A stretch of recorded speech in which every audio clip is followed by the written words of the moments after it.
Araw po muli mga kaibigan, magsasalita lang po ako patungkol nitong pagpunta sa heaven. sabi ng tatay ko kung mayroon daw, kung lalagyan daw ng hagdan sa langit, ay maraming ang tatangkang pumunta doon. Pero hindi yun ang kalooban nating Panginoon na lagyan ng hagdan. Problema pa rin. Problema pa rin ay hindi yun ang kalooban ng ating Panginoon. Ang kalooban ng Panginoon ay spiritual. Mayroon sinabi dito ang mga disciples sa Luke 18. Babasahin ko sa verse 1. At the same time came the disciples unto Jesus, saying, Who is the greatest in the kingdom of heaven? And Jesus called a little child unto him, and set him in the midst of them, and said, Verily I say unto you, except ye be converted and become as little children, ye shall not enter into the kingdom of heaven. Sa verse 4, Whosoever therefore shall humble himself as this little child, the same is the greatest in the kingdom of heaven. And whoso shall receive one such little child in my name, receive it me. Dalawa ang sagot ng ating Panginoon. Ang itinatanong lang ng mga disciples kung sino ang magiging kumbaga ranking sino magiging mas mataas yung ranggo sa langit. At ang sagot ng Panginoon, dalawa. Yung pagpunta doon at yung magiging greatest, magiging mas magiging dakila. So in-special mention niya yung bata. Ito po ang significance po nito. Siyempre, ang bata at ang matanda, masyadong malaki ang kaibahan po, mga kaibigan. Kung papunta sa langit, magkikwento ka. Paano makapunta sa langit? Sino mas makikinig? Sino mas madali maniwala? Ang matanda o ang bata? Ang bata po, mga kaibigan, ay mas madali ang bata, kumbaga sa pagpunta sa langit, mas madali ang bata makapunta sa langit kaysa matanda. Kasi ang matanda mahirap maniwala sa kwento mula sa Biblia, mula sa salita ng ating Panginoon, mula sa magandang balita. Mas nahihirapan po, mga kaibigan, yung matanda maniwala. At alam kong bakit ang mga matatanda nahihirapan sila maniwala. Dahil ang mga matatanda po ay magagaling na magsinungaling, ang mga wala sa Panginoon. Kaya nga, kung bakit hindi basta-basta naniniwala, mahirap sila makapaniwala dahil mga sinungaling po. Ang bata, di ba may kasabihan, itong mga 2 years old, hindi pa yun marunong magsinungaling. Dito nga mayroon akong bata na naalagaan dito, 6 years old na, hindi pa marunong magsinungaling. Tapat pa siya. Ang bata po, ulitin ko, madaling makapaniwala, madaling makapanalig. At ang bata po ay mas mapagpakumbaba ang bata kaysa matanda. Sa maniwala ko sa hindi, ang bata ay mas magpakumbaba kaysa matanda. At meron silang focus sa pananalig sa kanilang guardian o sa kanilang parents. Ulitin ko, ang bata mas madali makapanampalataya sa Diyos, mas madali ang bata makapanalig kaysa matanda. Ang matanda, hindi siya basta-basta makakapaniwala sa kwento sa Biblia. Pero ang bata po ay madaling makapaniwala, madaling makapunta sa langit. Ang bata ay madaling makapanalig sa salita ng Panginoon kumpara sa matanda. At ang bata po ay mas mapagpakumbaba ang bata kaysa matanda. Opo. Siyempre ang bata, alam nila, wala silang magagawa. Alam nila, nakadepende sila sa matanda, nakadepende sila sa kanilang magulang, nakadepende sila sa kanilang guardian. So, ang bata po ay madaling tanggapin ng ating Panginoon dahil madali makapagpakumbaba ang bata. Hindi ngayon wala yung kalaman-lawan. Pag mayroong mga magulang na mga malulupit, itong mga 3 years old, siyempre alam nila, umaiiyak na lang yun dahil wala silang kalaban-laban. Alam nila wala silang kalaban-laban. Pero ang matatanda, lumalaban talaga yun. Kahit sa Panginoon, lumalaban. Mas matitigas yung ulo ng mga matatanda. Ulitin ko, ang matanda ay mahirap makabig sa Panginoon. Mahirap papaniwalain sa salita ng Diyos. Ang mga bata po ay madali ang mga bata makapaniwala. Pero nakakalungkot na kahit sa mga pagsisinungaling ng mga magulang, mga bata ay nakakapaniwala. Madaling bata makapaniwala, ulitin ko. Kaya madali ang bata makapunta sa langit, madaling makapaniwala, madaling makapanalig ang bata kumpara sa matanda. At ang bata po ay mas mapagpakumbaba ang bata. Alam nila na kung walang matanda, wala silang magagawa. Itong mga 3 years old, hindi pa sila marunong magsaing. Opo. So malapit po ang mga bata sa Panginoon. Itong katotohanan po. Itong mga bagong silang, mga kaibigan. Yung mga bagong sinisilang ba? Hindi bagong silang na lugar. Yung bagong sinisilang ng mga bata ay mahal yun ng Panginoon. Wala pa silang mga sariling kasalanan. Ang paniniwala ko ay pupunta pa yun sa langit. Itong mga batang wala pang kamuwang-muwang. Wala pa silang alam sa kasalanan. Kaya nga hindi sila marunong magsinungaling. So, sabi ng Panginoon ay ang bata ay pupunta sa langit. Madaling makapunta sa langit dahil, ulitin ko, ang bata ay madali makapanalig sa Diyos. Ang bata ay mas mapagpakumbaba kaysa matanda. Ang bata alam niya, wala siyang magagawa kung walang matanda. Hindi pa man yun nakakakilala sa Panginoon itong mga 1 year old.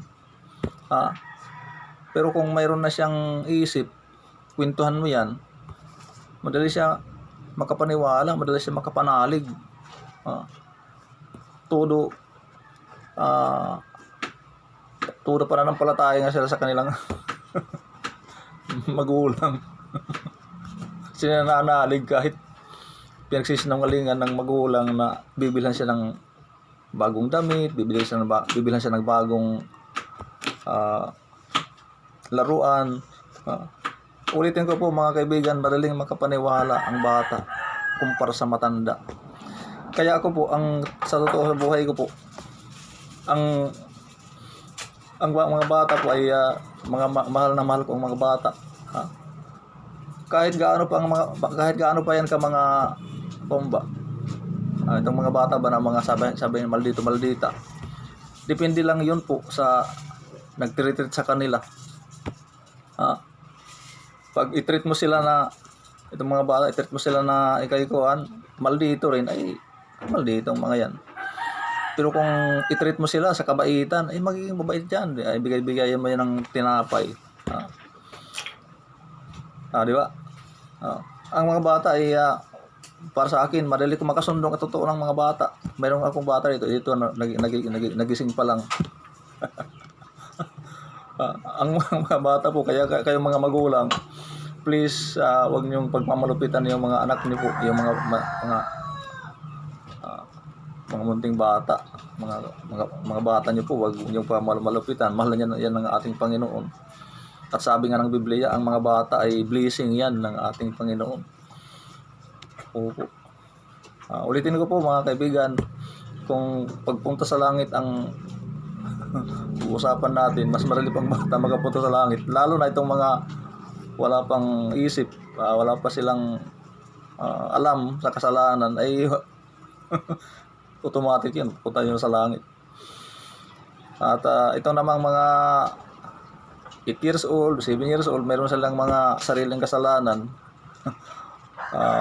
At madali na yun ma-convert sa Panginoon kung sila ay kwentuhan ng sakripisyo ng ating Panginoon doon sa krus, sa Kalbaryo, ay nakikinig yun, nagsakripisyo ating Panginoon, kwentuhan sila na ikay dapat ka manalig sa Diyos, dapat ka manalig kay Kristo Jesus, dapat ka magsisi na yung kasalanan. Siyempre, mayroon na mga sariling kasalanan, mga personal na kasalanan, itong mga 7 years old, 6 years old, alam na nila, magkakasala na yun. At kwentuhan sila tungkol sa Panginoon, nakikinig sila, kumpara sa mga matatanda.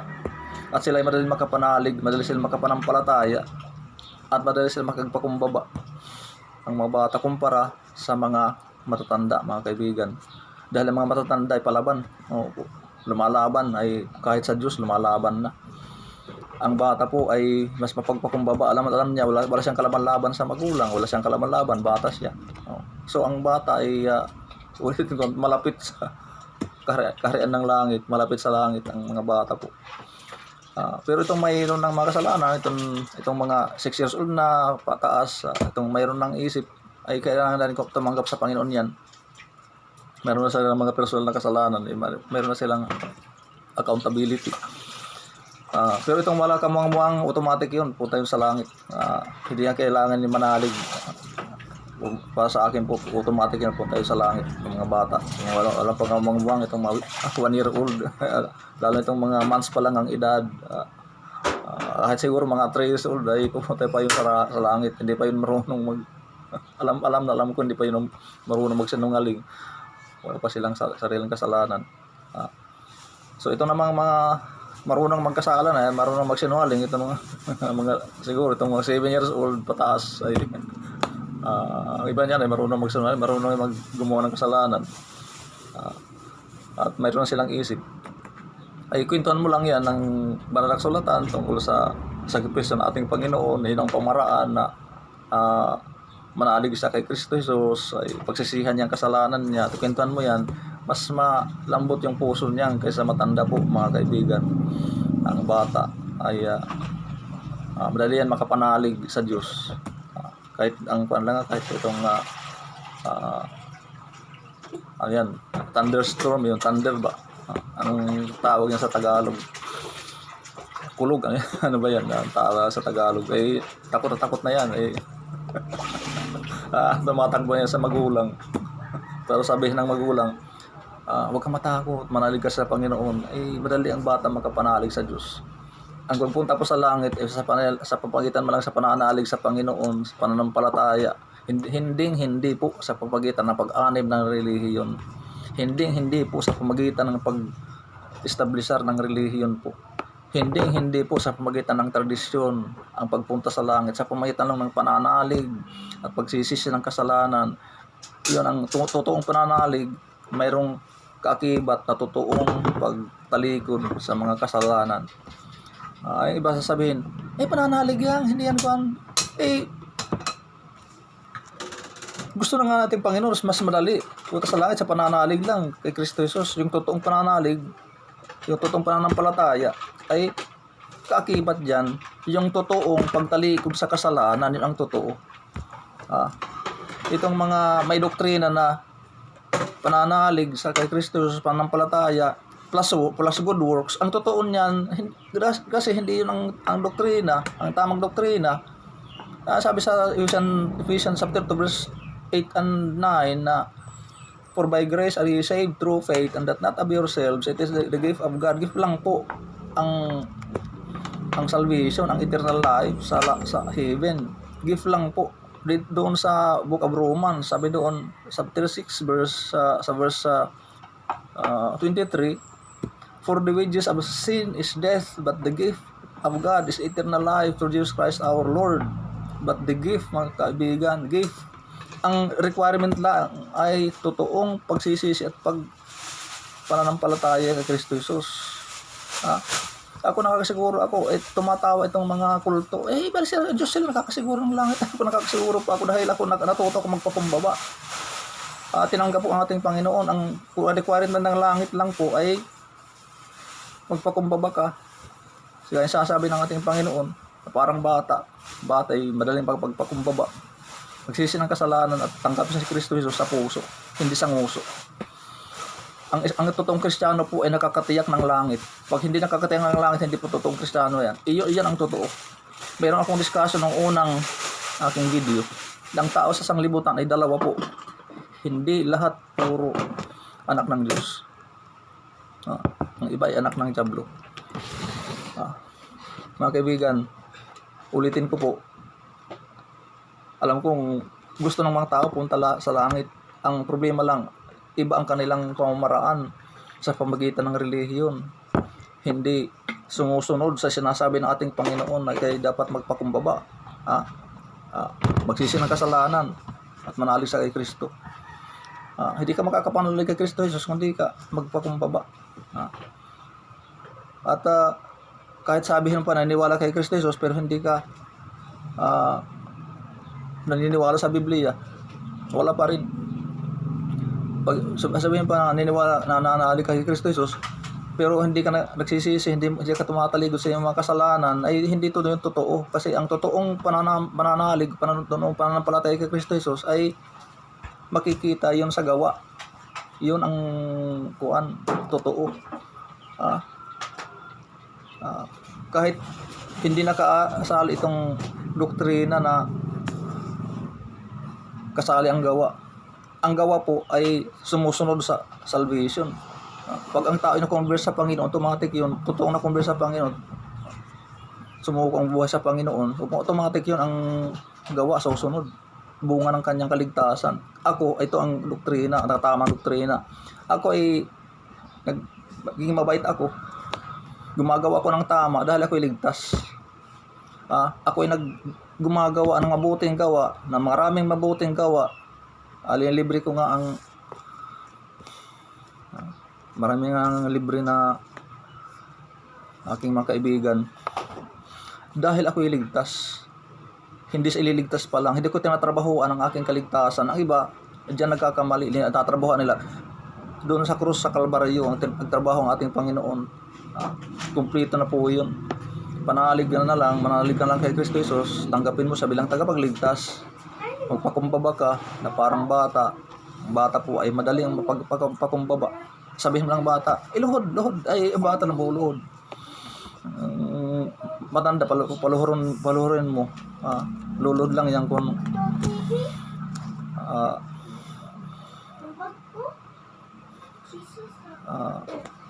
meron kang itak o ano. Lulod lang yan kung kamatayan na talagang kuan. Pero ang mga bata po ay ulitin ko po, madaling makapagpakumbaba ang bata kumpara sa matanda po, mga kaibigan. Ang bata po ay madaling ang bata umiyak. Opo. Papakita yan na ang bata madaling umiyak dahil alam nila na wala silang magagawa. Hindi pa ngayon marunong magsaing. Yung 3 years old, alam nila, lubusan silang nananalig sa kanilang magulang, sa kanilang guardian. Ang mga bata po ay madali sila makapaniwala sa sinasabi ng ng mabuting balita. Yung mabuting balita, yung pagkamatay, pagkalibing at pagkabuhay muli ng ating Panginoon. So, pagpapakumbaba, kung hindi ang tao magpakumbaba, hindi siya makakapanalig sa tagapagligtas. Kung hindi siya makapagpakumbaba, hindi siya makapagsisi ng kanyang kasalanan. At hindi siya makapunta sa langit. Kaya nga, napakaraming tao na hindi nakakatuyak ng langit dahil titigas ng ulo. Sabi-sabi lang ng Biblia na dapat ka lang manalig. Dapat mo lang tanggap si Kristo Jesus, ay gumagawa ng kanyang sariling pamamaraan. Sa maandib sa relihiyon, gumagawa daw siya ng mabuting gawa, doon siya nananalig sa kanyang sariling mabuting gawa. Ang nangyayari ay tinatanggihan ang kabutihan ng ating Panginoon, ng kanyang sakripisyo. Hindi yun. Dapat kung ikaw magpapakumbaba parang bata, manalig kay Kristo Jesus, na si Kristo Jesus ay tapos na yun, bayaran sa krus. Kumplito ng kanyang sakripisyo. Ang sa iyo ay pagsisi na lang ng kasalanan at pagtanggap sa kanya nagmula sa puso. Ulitin ko, ang responsibilidad ng tao, talikuran na lang kasalanan at tanggapin si Kristo Jesus na tagapagligtas. Hindi po pag-anib sa relihiyon, niloloko ka lang ng mga kulto na yan. Sasabihin, ang kaligtasan namin, mga buting gawa na parang mga tambutso yung mga bibig niyan sa mga sigarilyo. Mabuting gawa ang aming pagpunta sa langit, mabuting gawa, lahat yun ng mga tulto. Pero hindi man nakakagawa ng mabuting gawa. Sabi ng Panginoon, kung maliban sa Kanya, pag hindi warang relasyon sa Kanya, walang magagawa. Manalig lang po sa Panginoon ng totoo, tanggapin sa bilang sariling tagapagligtas mula sa puso. Maraming salamat po. Dito lang po ako. God bless.